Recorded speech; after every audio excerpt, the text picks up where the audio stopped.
Hello and good day, everyone. You are tuning in to the Undeniable Podcast, an ambitious foray into the exciting, yet not often enough explored world of excellence in the Virgin Islands. I am Shay Alexander, the host of this series of exciting conversations, and I am the founder and principal consultant of OAC Group, a multidisciplinary consulting firm offering strategic growth and business development solutions. Undeniable has been curated for those keen to learn from individuals at the height of their career. Together, we'll enjoy frank discourse and unpack what it means and takes to be great undeniably. Undeniable leans on OAC Group's extensive network of clients, partners, and friends to feature an impressive roster of industry leaders and brilliant minds in riveting, unscripted conversations monthly. So today we are joined with Dr. Smith, and we are in part 2 of a very exciting conversation around the MoU to reimagine education in the Virgin Islands and the philosophy and framework for success that empowers and emboldens Dr. Smith to really achieve historic milestones in this sort of space. So, Dr. Smith, when we stopped part 1 of this conversation, we were talking about what you were able to accomplish in just 12 months with the MOU. And I was actually a bit loose jawed because even as somebody who was following the process, I had not realized quite how much had been done. So, looking at what has been done in 12 months, which is a mammoth amount, what can we expect in terms of what's going to be coming up from the partnership that you guys have with the Ministry of Education and with the wider network of donors and facilitators and team members who are really a part of this process? Well, we're going to see, hopefully, we're going to see the interaction with new partners who will come and who will work as stakeholders with the government, the ministry, with parents, to provide guidance as the community, and by the community I mean the parents, I mean the students, I mean the teachers, I mean the principals and the donors, look at whether certain aspects of the curriculum are relevant in an ever-changing world. And if there are places where the need is demonstrated, that we focus our attention in those places and spaces for growth and development. I really want to say that in order for you to look at whether your educational system is relevant, is it meeting the needs of the territory, is it meeting future employment needs, you have to know that the place at which you begin, the foundation is solid enough that those changes or augmentations, if you will, can take place. The BVI educational system has done an incredible job of training people in areas that larger developed countries have long given up on. I'm going to give you a solid example of that. Students can actually learn to play a musical instrument. In the United States of America, a lot of that music education, arts education, has been stripped from curriculum, stripped from schools.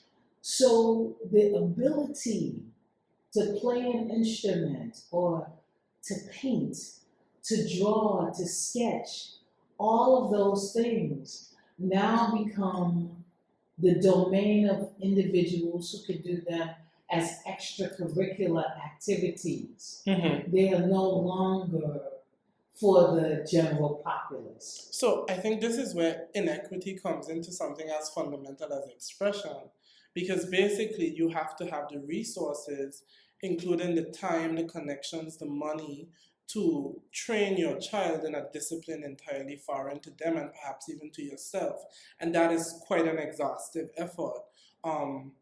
That's very interesting. That's not something that I would have thought about.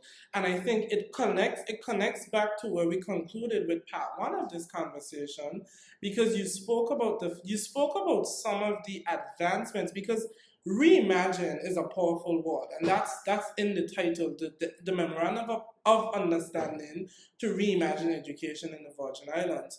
And by reimagine, it seems to me that you guys have really picked up on where the world is going, and there's a fervent and serious attempt to enable our young people to not just participate in that world, but to be leaders and change makers in that world. Oh, absolutely. Because if you look at, again, if I take it back to something like music, BVI is one of the most impressive music curricula I have ever seen as an educator. Mm-hmm. So when you say, okay, we're reimagining that, what does that look like? Well, I'm not a musician, so musicians will have to tell me. Mm-hmm. But I would imagine that with all the advancements in technology, with all the music that is being played by computer now, when you have actual musicians that have been trained in your educational system, then you add that technological, scientific component to it, because you've upgraded now the equipment in the classrooms. But what will we experience when we have these already wonderfully trained, practically trained people now come in, bring that knowledge into a technologically dominant classroom for music? Mm-hmm. So these are the things, and I don't have the answers. I don't know what these things look like. Mm-hmm. But I think it's to our benefit to explore or reimagine or imagine these things if possible. Mm-hmm. And of course, you guys have also made serious investment into areas like artificial intelligence, robotics, even things that people may not think of as technological, but I think of them as being in proximity to, like, advanced game theory as in chess. Because chess is one of those games that really causes a player to have to think long term, right? So you're strategizing for yourself and for your rival in terms of where are they going to move, what are they going to do, and how do I step ahead of that. So there's an attempt, it would seem, by Unite BVI, the Ministry of Education, and this network of collaborators and facilitators to really bring change to education in the Virgin Islands.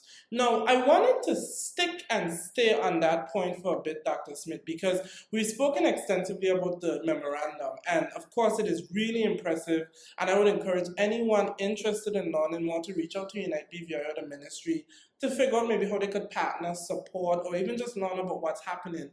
But I want to talk about you as, and I'm gonna use a careful word because I know you're part of a team, and I don't want to, falsely ascribe anything, but you're the anchor, I think, to a lot of these efforts.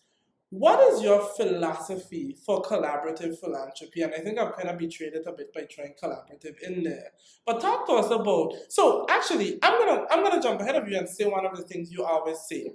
You always speak about, and you mentioned it in part one, doing philanthropy with instead of doing philanthropy to. What does that mean? Again, when you go to the doctor, he must ask you what is wrong. He doesn't just prescribe medication. So if I want to help you, if I see you struggling, I see you trying to do something, I have to ask you where you most need help. Because what I'm seeing is not what you're feeling. So a lot of that has to do with just communicating well with the individuals that you want to partner with. Would you describe yourself as a communicator by trade?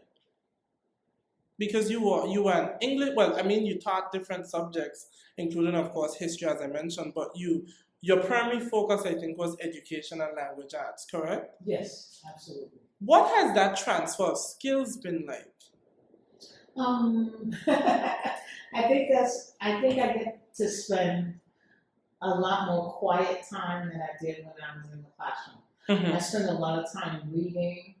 I spent a lot of time analyzing and writing, writing out, looking at a situation and reading and writing about the ways I think that you can best handle that, and then running that past the stakeholders, whether those stakeholders are my board members, whether those stakeholders are people in the ministry, my colleagues at work. Listen, this is what's going on. I think, what do you think? Listen. What do you think about this? How would you approach this? And then tell them what I think and see if the two can marry. You know, oftentimes you're going to try to work with people who have different viewpoints from you because it becomes important when you're talking about impact and change. You can't just have people who feel the same way and think the same way that you do, because that doesn't lend itself to the creative process. So if you're trying to create and build and do, then you need someone who's going to say, you know, maybe that door shouldn't go over there. Maybe that door should go there. And maybe we shouldn't teach X before Y. Maybe we should teach, you know, M before N. Maybe they need to know that first. So you need individuals who, while they have the same goal, they really might approach it differently because it gives you an opportunity to look at something holistically. I want to get into a practical question here. What happens when we're not in that sort of very utopian space of alignment or possible alignment? What do we do? What does a person, what does an organization, what does a brand, what does a consultant do? And maybe first the question ought to be, how do you determine when the goals are too far aligned or can't be brought into alignment, to use the word again? I think it becomes very obvious. Okay. Because I believe that the level of disagreement begins to hamper the actual work getting done. Then I think it becomes necessary to take stock, to look at whether that particular partnership can work at that particular time. Because just because someone couldn't partner with you on A doesn't mean they can't partner with you on E when you get to E. So it becomes a way, it becomes necessary to find a way to agree to disagree. And to say, perhaps we can't work together on this, but perhaps we can work together on this. And let's come back to the table when we get to this. Because sometimes the individuals you will want to work with, that you see and you say, oh, this person will be good for this, you know, it doesn't always pan out the way that you perceive it. I mean, you can want what you want. We all want what we want. But sometimes we have to pay attention to what we have. When you and I had our preliminary conversation, you mentioned to me, we were talking about the idea of getting at what we're attempting to get at, whatever that is. So in the case of Unite BVI, it's Reimagine education, as well as the wider scope of things that you guys do.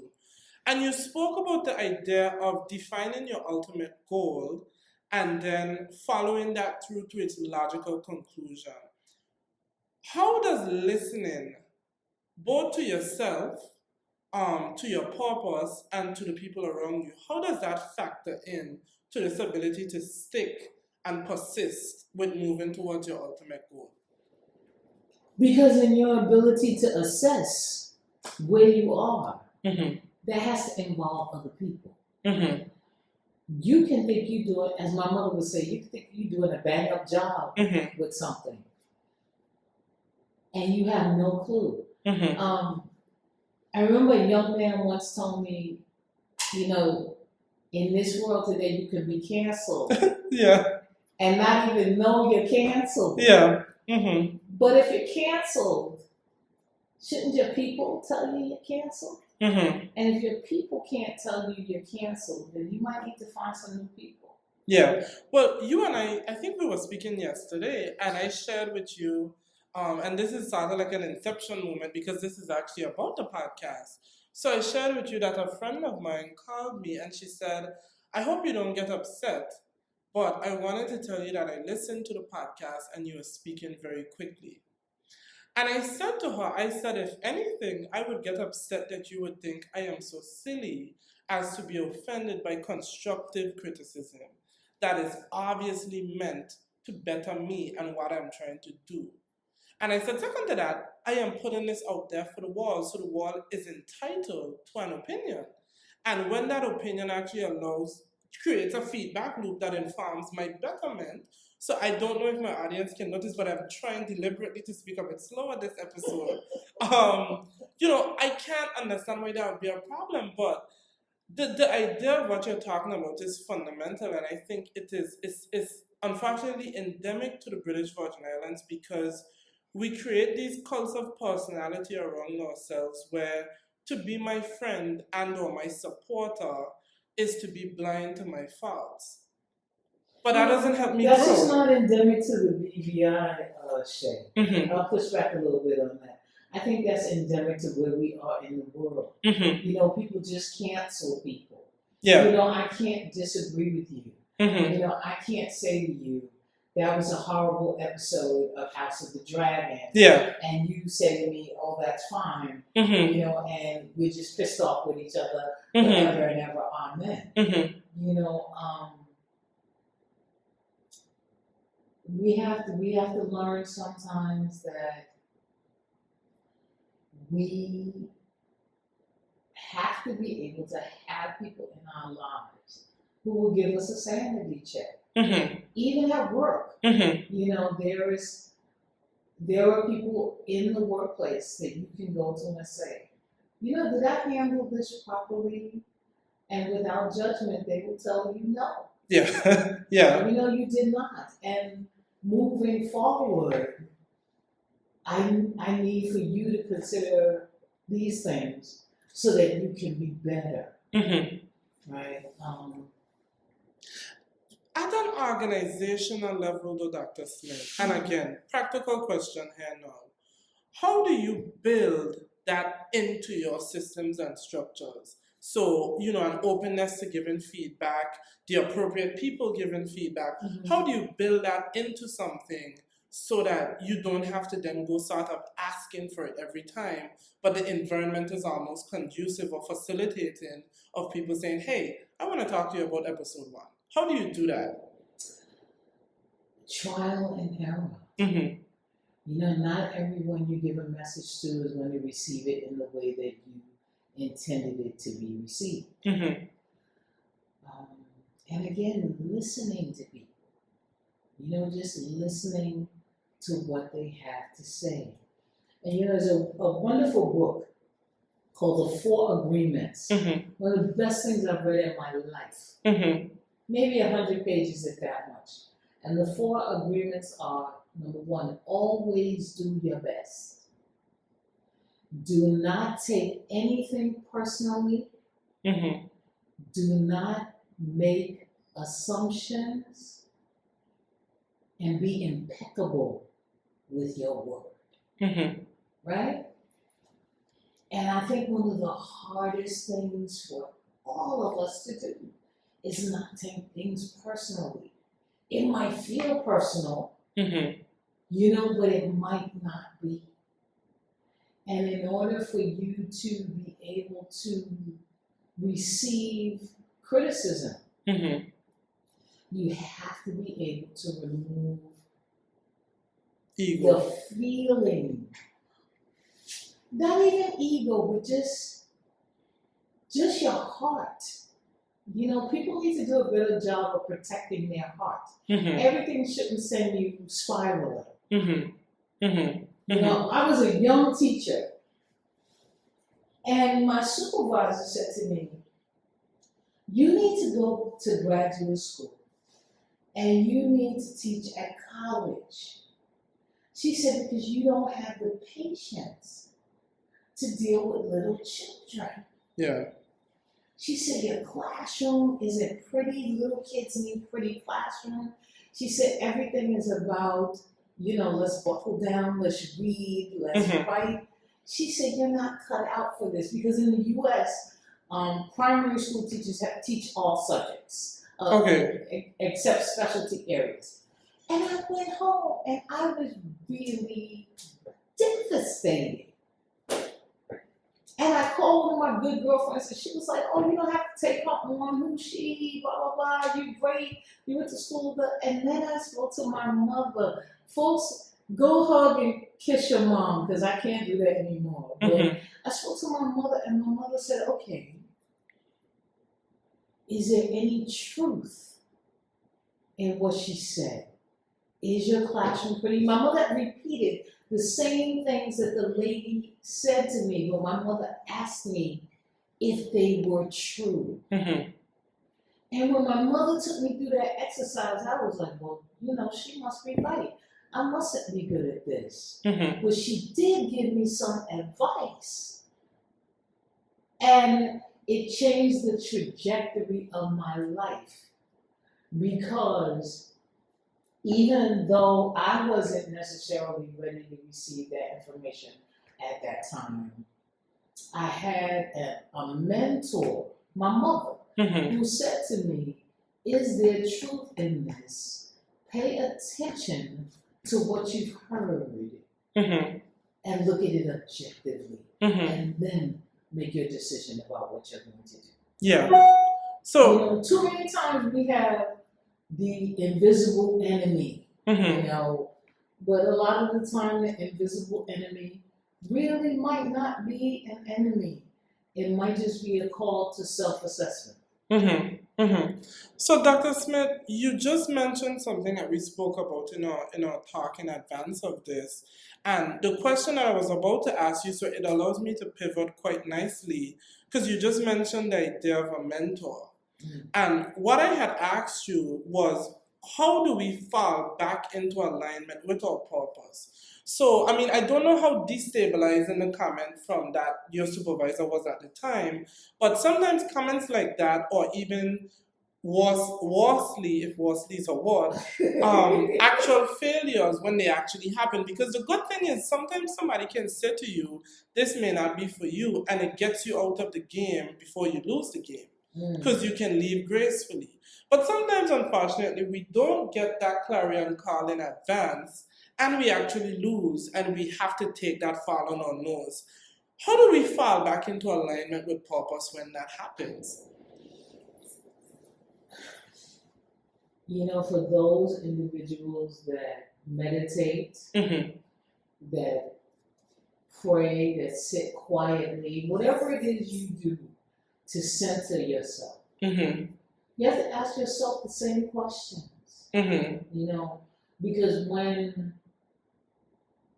she said I wasn't good at these things, but she did provide me with what I was good with. You know, a lot of times you get criticism and you don't get any kind of solution, and you don't get any kind of help. And it's for you to dig deep or have conversations with people that you trust and respect, regardless of their age, right? A mentor doesn't have to be somebody 50 years older than you. No.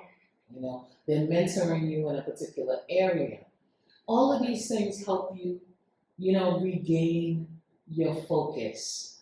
Journaling, going back and looking at what you wrote a year ago, you know, and determining whether you were in the same place a year ago, 3 years ago, 5 years ago. But really, self-assessment. You have to be able to look at yourself and be honest with yourself about your strengths and your weaknesses. Yeah. Do you feel right now, with where you are in your career, that you are in alignment with your purpose? Some days, yes. And Mm-hmm. then other days, I'm like, what are you doing? Mm-hmm. Oh, Lord, not today. Mm-hmm. That happens because I think it's normal Mm-hmm. to have some self-doubt and fear about, especially when you're doing things that impact other people. And so many people. Right. Yeah. It's normal to doubt yourself. Mm-hmm. It's normal. Yeah. But you can't let your fears cripple you. Mm-hmm. And that's why you need mentors and people that you respect and people who are on the up and up and people who don't necessarily agree with every single thing that you say. Because as I said, my girl, when I called my girl, she was like, oh, please, who's she? Mm-hmm. But when I talked to my mom, my mom was like, pay attention to what is being said to you. Yeah. Yeah. And I just asked you, are you in alignment with your purpose? But I should probably have asked first, do you feel as though you have a clear idea? I mean, I hope this doesn't sound presumptuous, but in listening to you, it almost seems starkly apparent. But do you yourself feel like you have a clear idea of what your purpose is? No. Okay. I think I just wake up every day and try to make a commitment to be the best person I can be that day and to do no harm. Right? I might not always be able to do good, but there are a lot of instances where we can definitely not do harm. And I think if not doing harm to people, to yourself, is your ultimate goal, then hopefully that leads you to a place in a space where you can do well for people and for yourself. My purpose, I don't know. I don't know what my purpose is. Do you see education or, change making or anything like that? Because without a doubt, that is what you're doing. Right. Or is that just a byproduct of you just, living life and doing no harm, as you say? Well, I have always been an educator. I've always loved to be in that environment. There's nothing like when you're discussing a concept and you see that light in a student or a peer even. You could be teaching your peer how to do something and you see that light go off that they got it. That you made their day better because you showed them how to send that email, or you made someone's day better because they couldn't figure out how to write that sentence. They needed a different word here. All of these things that we do to just improve the life of others. I like that. I think that is important. Teaching, training, inspiring, empowering, emboldening. Yeah. My mother always told me. My mother was a teacher as well, and my mother always told me when I told her I wanted to, to help people, to teach, to do whatever it was. She said to me, always be prepared for genius in your life. And what you do with genius, how you work with genius, how you cultivate, genius, because that will always give you fuel, the ability to be in the presence of genius and facilitate it or learn from it, but always, be able to be in the presence of genius. Yeah. And I've been very, very fortunate. Very fortunate in that regard. Yeah. I think a key thing, and this is such an interesting point because we're coming down now to where we're going to have to conclude, but that is such. I really wish I had known your mom because she seems to have been somebody I should have interviewed as well for this. But the idea of encountering genius in our lives, in our careers, in our philanthropy, in everything that we do, I believe that the world is full of terrible things, right? But I think that the world is also full of beautiful things. And I think one of the most beautiful things that is out there, I mean, I tend to lean towards the word brilliance a little bit more, and I'll tell you why. I like the word brilliant and brilliance because I read the book and I recommend this book to anybody at any age. Oh gosh, I've forgotten the name now. What is this embarrassing? What is the book called? A Wrinkle in Time. Oh, okay. Yeah. Yes. Uh-huh. They recently made a movie of it, and Oprah was in the movie, in the film. As I think Mrs. Witch, it was a terrible movie. But the book was incredible. And one of the things that I loved about the book is that it sort of had as one of the critical characteristics of a human being their wit, their tenacity, their genius, their thoughts, their feelings and motivations, their brilliance. And they had this whole concept of these stars who are people and all of that, but I have always thought of a person's purpose and their ability and their competence and their genius in accomplishing these things and their excellence as a brilliance, a light to follow, a beacon from which I could take inspiration, from which I could take guidance, from which I could take when I feel perhaps demotivated, energy and strength. And I think brilliance is just, it's a word that I really like. But I think it's the same thing, genius. And it's critical as an educator, for me as a consultant, for you as a philanthropist, when you encounter genius, to firstly be humble. Humble enough to acknowledge it for what it is. Because one of the key characteristics of genius is, at least in that area, it supersedes us. And so we have to say, Kyron is better at hurdles than I am. Unless, we're recording this on the day that he's about in like 2 or 3 hours to, I think, hopefully win a gold medal for the BVI. But, what would you say allows us, in whatever aspect, space, and place, to encounter genius and to treat it well? I think that you encounter genius when you're open to it. Often we look at situations and people and places and things, and we're not open. We figure, oh, I've seen that before, or I know that person, or oh, I've been to that before, and we're not open. So we're looking at things through one viewpoint. But if you begin to look and just look to see, you're going to see something else. So that allows you to experience genius.